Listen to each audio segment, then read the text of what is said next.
Siempre les habla el hermano Alexander Castellanos desde la Iglesia de Cristo en Ciudad Merliot, República de El Salvador.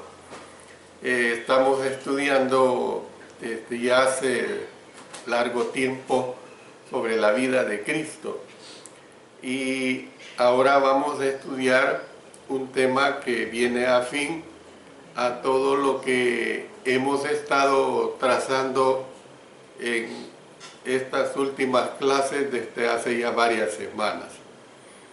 Lo que vamos a estar estudiando en dos partes es lo que la resurrección declara.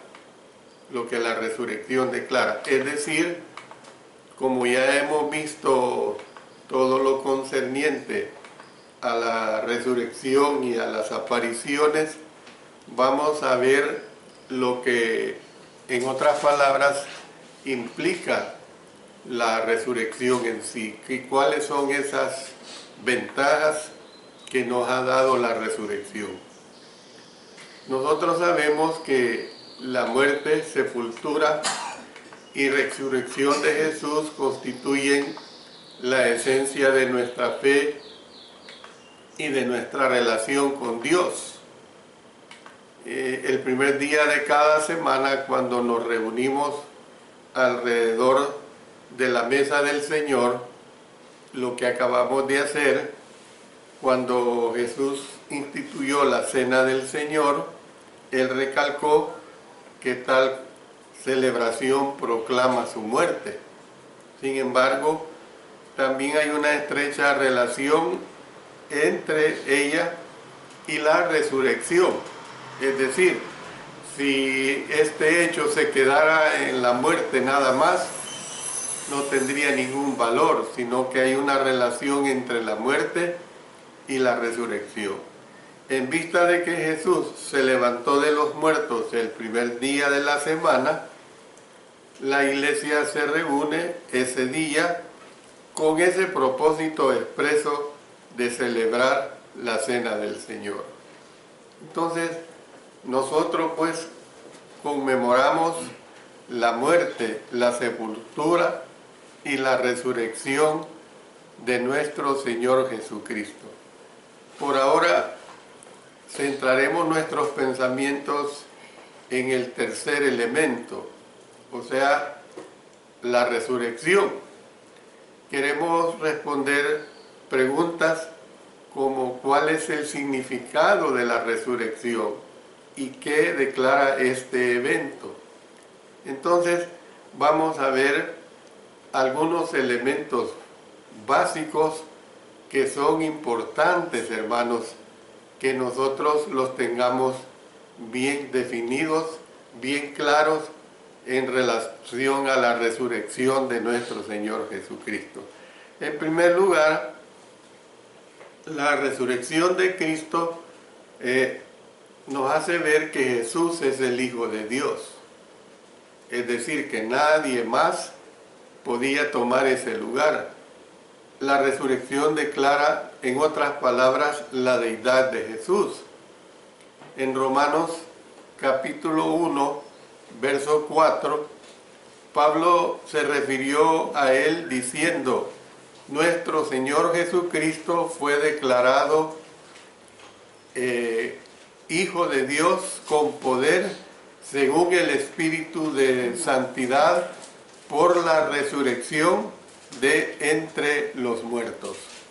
Entonces, nosotros podemos ver claramente que la resurrección prueba que Jesús es el Hijo de Dios. De no haber sido el Hijo de Dios, Dios Padre no se hubiera tomado ese trabajo de haberlo resucitado. Entonces la resurrección, hermanos, prueba que Jesús es el Hijo de Dios. Entre las primeras personas que visitaron el sepulcro la mañana de la resurrección se encontraban las mujeres que vinieron a terminar de ungir el cuerpo de Jesús. Esa mujer, o una de esas mujeres, era María Magdalena, según parece, dejó a las demás y se encontró con Pedro y con Juan, y al oír los temores de María, los dos apóstoles corrieron a prisa al sepulcro para investigar. Y se nos habla de que Juan dice que cuando él miró dentro de creyó en una forma clara, pues.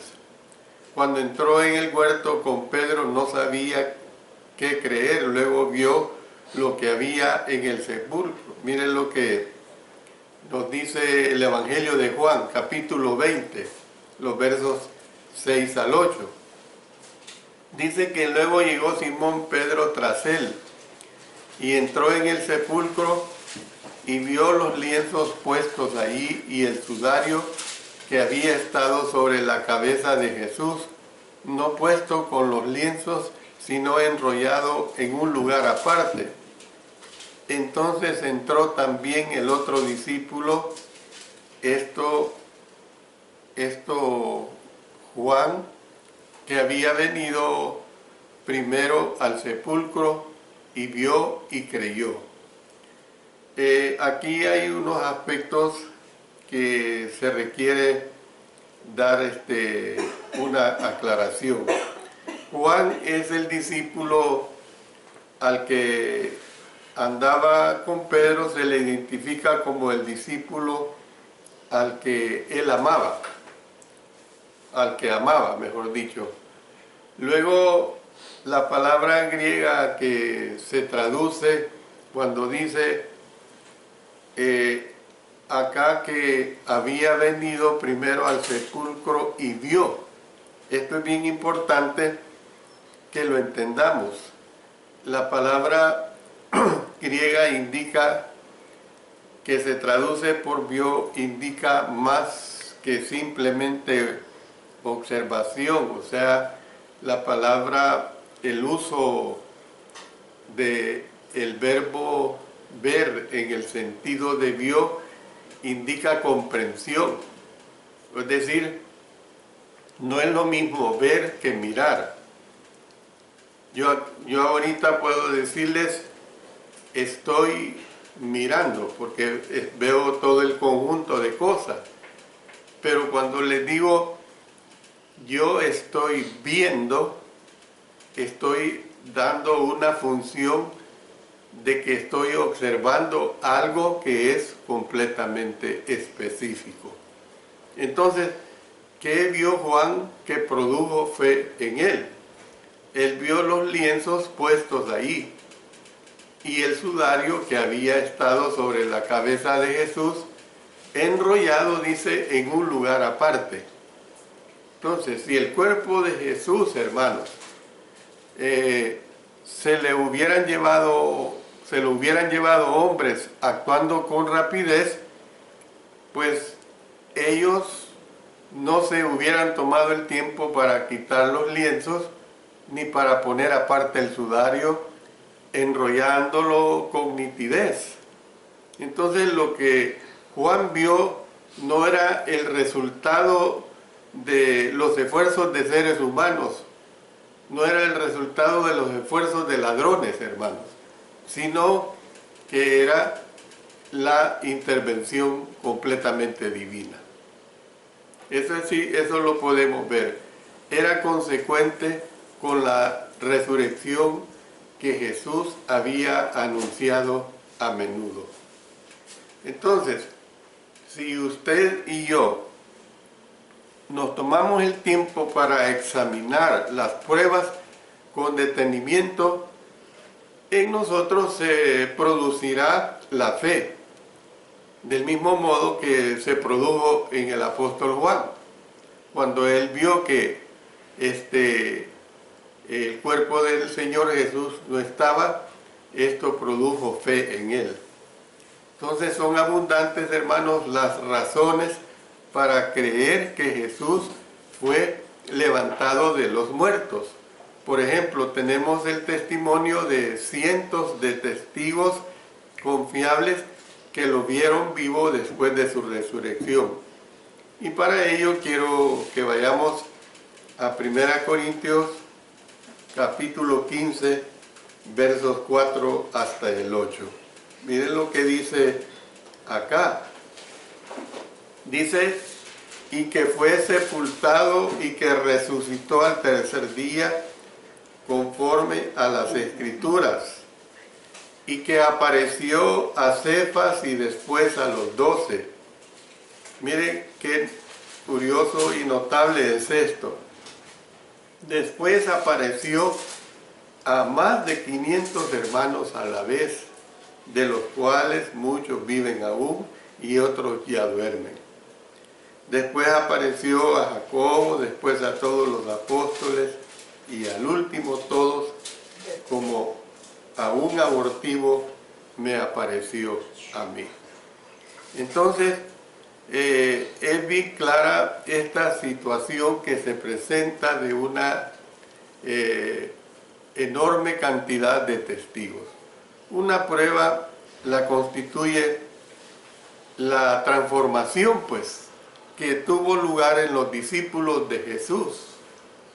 Ustedes saben bien que cuando Él muere, unos desesperanzados vuelven a sus oficios antiguos. Van a tomar, a pesar de la preparación que habían tenido, no creyeron. A nadie le hubiera impresionado la conducta exhibida por los seguidores de Cristo durante el arresto y durante el juicio que sufrió. ¿Ve? Entonces, fueron de todo menos valientes.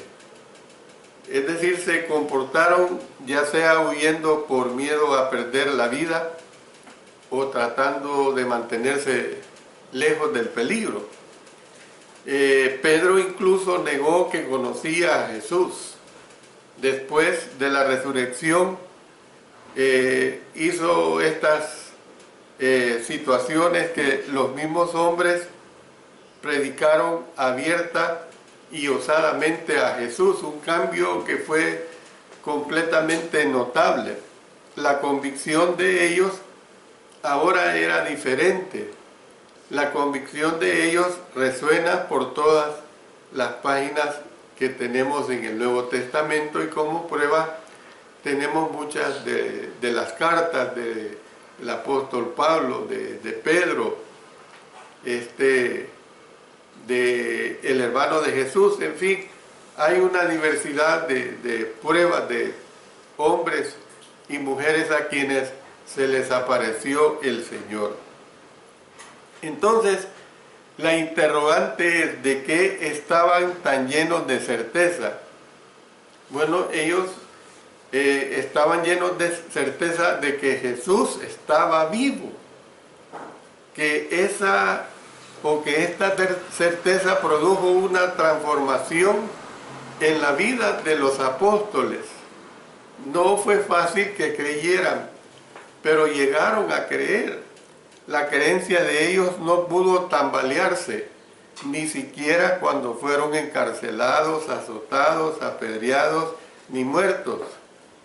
Individuos que habían sido débiles, que habían sido inconstantes y faltos de fe, llegaron a ser las más dinámicas personalidades que el mundo jamás ha visto.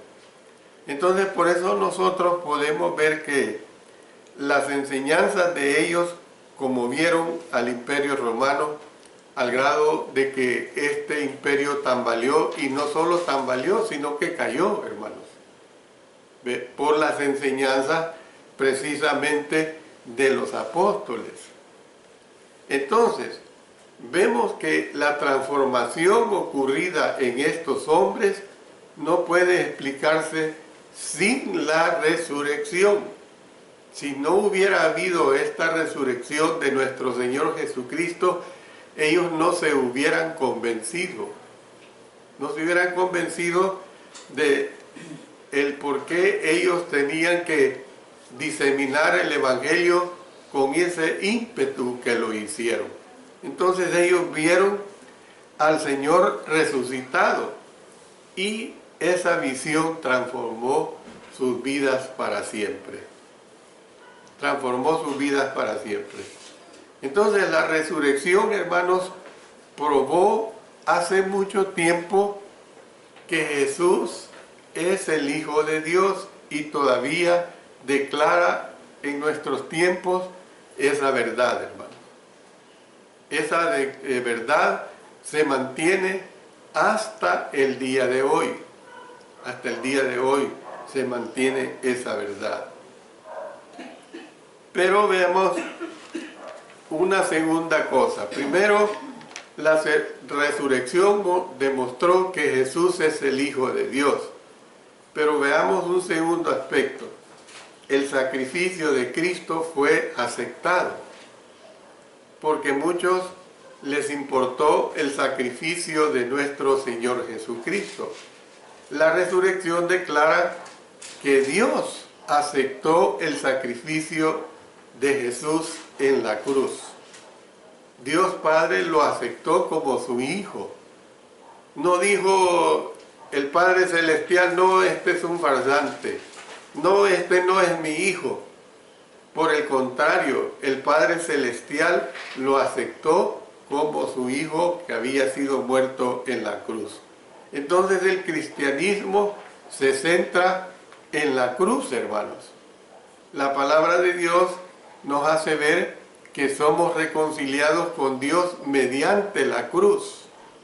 Mediante la cruz. Entonces, mediante el sacrificio de Jesús, se satisfizo la justicia de Dios. Una manera como las Escrituras indican esto es con una palabra que a lo mejor muchos no conocen, otros la conocen, y es la palabra propiciación. Vamos a consultar en primera epístola de Juan, en el capítulo 2 y el versículo 2. Mire lo que dice acá. Y Él es la propiciación por nuestros pecados, y no solamente por los nuestros, sino también por los de todo el mundo. Aquí mismo en el capítulo 4 y el versículo 10, dice, en esto consiste el amor, no en que nosotros hayamos amado a Dios, sino en que Él nos amó a nosotros y envió a su Hijo en propiciación por nuestros pecados.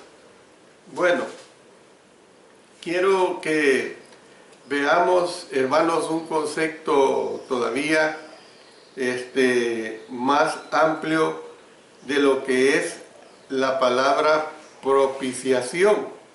La palabra propiciación es la satisfacción de la justicia de Dios mediante un sacrificio. Es decir, hermanos, que Dios es santo y su reacción es una reacción vindicadora. Solo se aplaca, es decir, la ira de Dios solo se aplaca al quitar el pecado que la causó.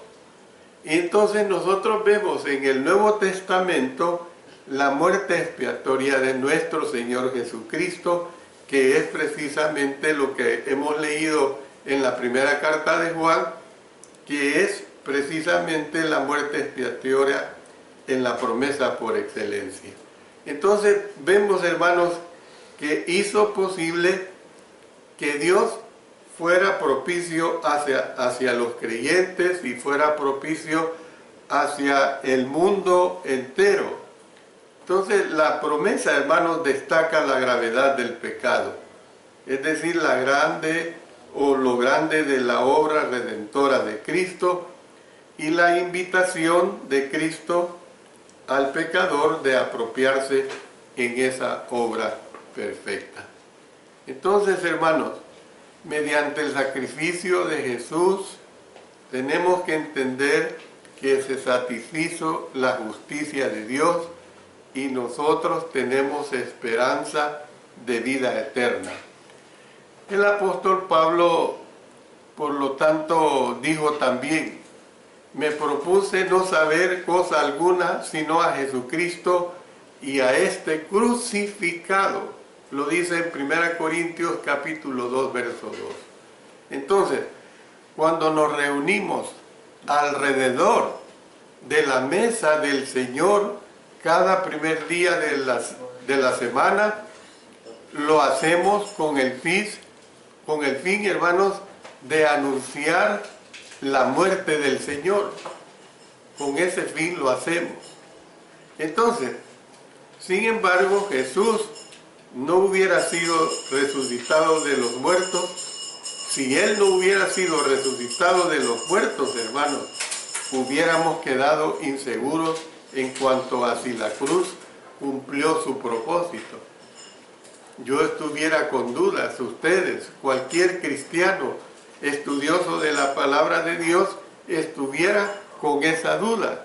Entonces, la resurrección de nuestro Señor Jesucristo declara que Dios, de hecho, aceptó el sacrificio que hizo Jesús por nuestros pecados.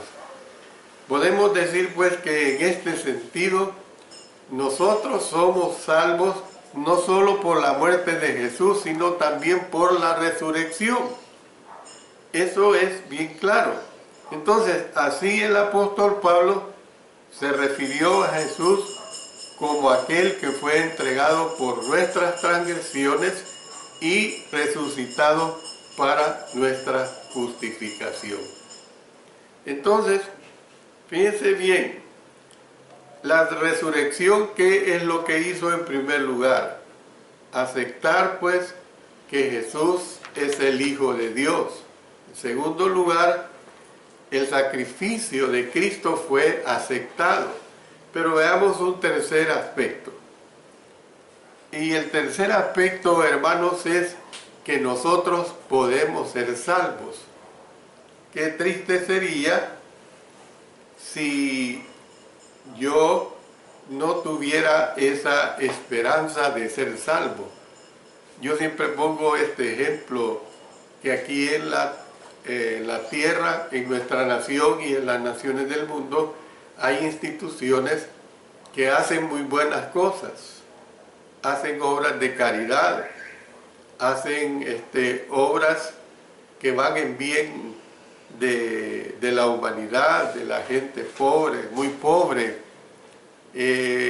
grupos médicos que hacen operaciones gratuitas, y es loable esa situación, hermanos, es loable, se admira, pero todas esas situaciones terminan aquí en la tierra, hasta ahí llegan, hasta ahí llegan.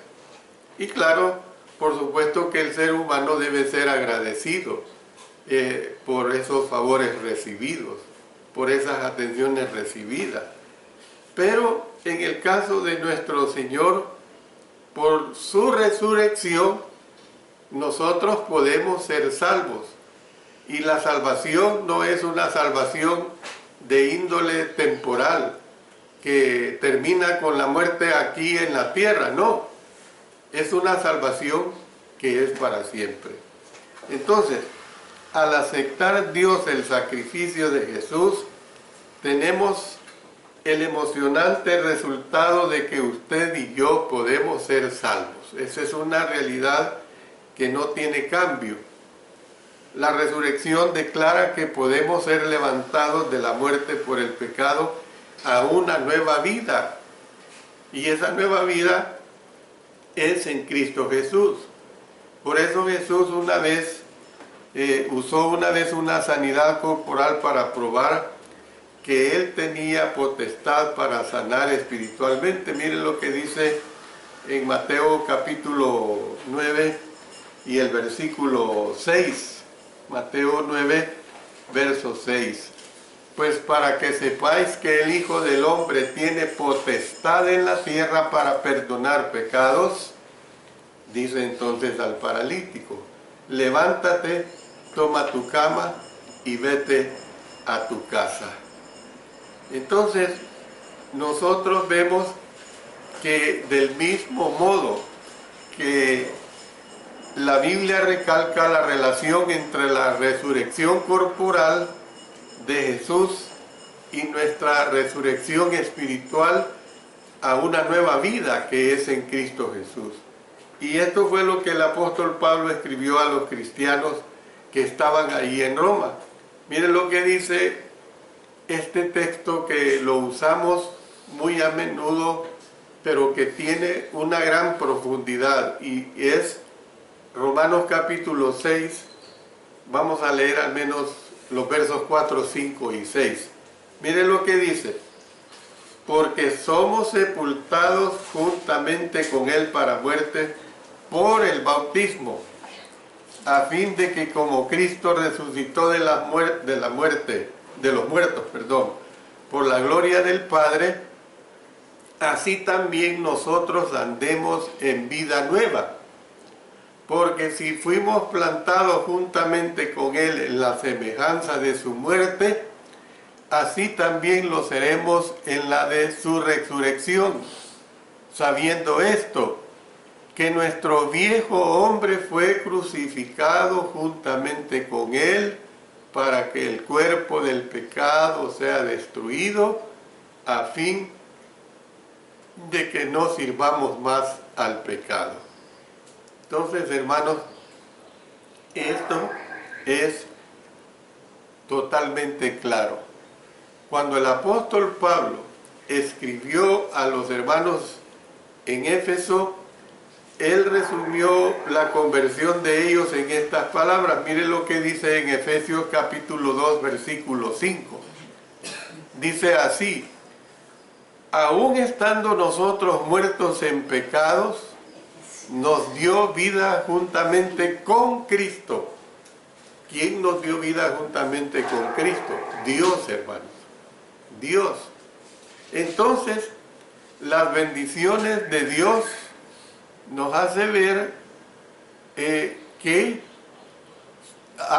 son según la operación del poder de su fuerza, la cual operó en Cristo, resucitándole de los muertos. Hermanos, esto es importante que nosotros entendamos, pues, que sin resurrección no pudiera haber salvación para el ser humano. Yo voy a continuar en la próxima clase hablando de hechos más notorios, o también tan notorios como estos tres hechos que he presentado en relación a los beneficios que nosotros tenemos de la resurrección de nuestro Señor Jesucristo. Dios bendiga su bendita palabra y que la estudiemos con ese ahínco en el cual debemos estar nosotros los hijos de Dios.